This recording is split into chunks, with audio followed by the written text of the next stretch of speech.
Muy buenas tardes, estimados alumnos. Bueno, el día de hoy vamos a hablar en ciudadanía para primero de bachillerato, sobre el Estado y más que todo nos vamos a enfocar el día de hoy sobre el origen del Estado. Entonces, nosotros nos vamos a ubicar más que todo y vamos a empezar sobre el origen de cómo aparece, qué sociedades lo utilizaron, más que todo con el fin de condicionar a las personas y mantener un Estado organizado en donde uno no se subleve sobre otro. Entonces podemos ver que en sí el origen del Estado es un fenómeno en constante cambio que ha pasado del estado primitivo de 5.000 años atrás hasta el actual estado o nación que nosotros conocemos. Tenemos que en el Asia Oriental, en el siglo octavo antes de Cristo, la monarquía era perpetua en familias y se conocen como dinastías imperiales. Vemos aquí que los reyes en aquel entonces eran enviados, tenían un pensamiento cosmogónico y eran enviados por Dios. Entonces el emperador era el representante de Dios y su poder era absoluto e incuestionable. Vemos acá en el Antiguo Oriente, se dieron las culturas como Egipto, Siria, Israel, en la cual toda esta clase social, este linaje, era una clase privilegiada con todos los recursos a su disposición. Teníamos también que aquí en Grecia existían hombres libres. Vemos aquí un pensamiento totalmente distinto, ¿no? Existían hombres libres, se encontraban bajo el imperio de la ley, existía una forma organizada y se dieron dos culturas importantes, las dos grandes polis, la cual era Atena y Esparta. Vemos acá en Roma, en su fundación en el 750 a.C., en un comienzo era la monarquía electiva, entonces se la elegía mediante una una precaria forma de elegir a mano alzada, en lo que actualmente vamos a conocer a posterior como el Parlamento, pero se lo elegía más que todo a personas que tenían influencia social. Entonces, vemos aquí que existían dos castas importantes, la cual eran los patricios y los plebeyos. Ya en el 506 a.C. aparece la República. En el 476 a.C. se instala el imperio como régimen monárquico hasta su caída. Entonces nosotros veíamos aquí que en un principio, si bien es cierto, Roma se elegía mediante casta social y la autocracia impregnaba en este imperio, pero a posterior existe un consejo que elige al sucesor o elige al monarca. Continuamos, en la Edad Media se dio con la caída del Imperio Romano, como nosotros ya lo hemos visto en historia. Se da la época feudal y se acentúa el dualismo, es decir, el poder se fue dividiendo entre soberano y señores feudales. Pasamos y vemos que en el Estado moderno se inicia con la terminación del feudalismo. El Estado está por encima de la Iglesia, se reconocen los derechos de los ciudadanos y son sometidos al poder del Estado.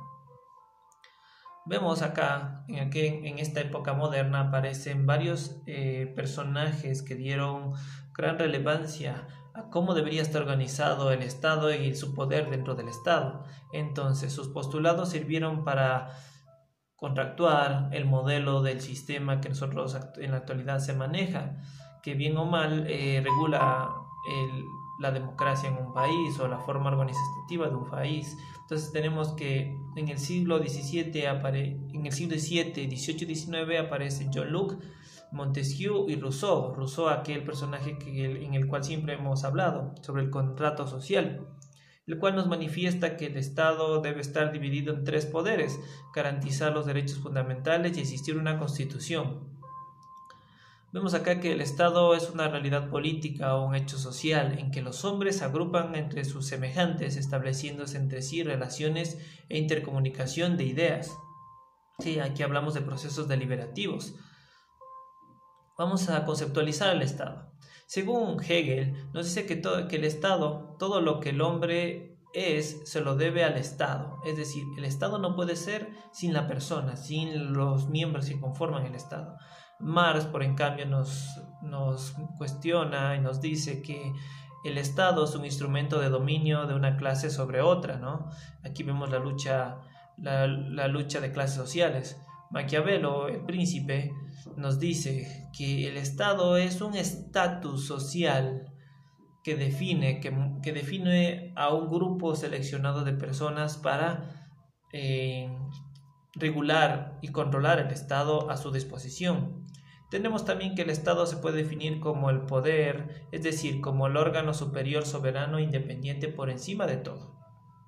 ¿Okay? Vamos a continuar. Tenemos a Francisco Popurra Pérez, el cual nos dice que el Estado es un ente cultural que tiene como objeto cumplir con un fin. Es una institución humana. Existen gobernantes y gobernados al fin de agruparse y en sí perseguir un fin.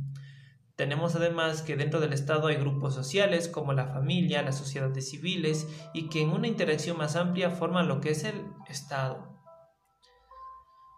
Vemos acá que también se lo menciona al Estado como una unidad de asociación formada por hombres que viven en un territorio determinado. Kelsen, que es uno de los personajes más importantes en base de legislación y derecho y formaciones del Estado, nos cuenta que el Estado se lo identifica con el derecho. El Estado es la totalidad del orden jurídico.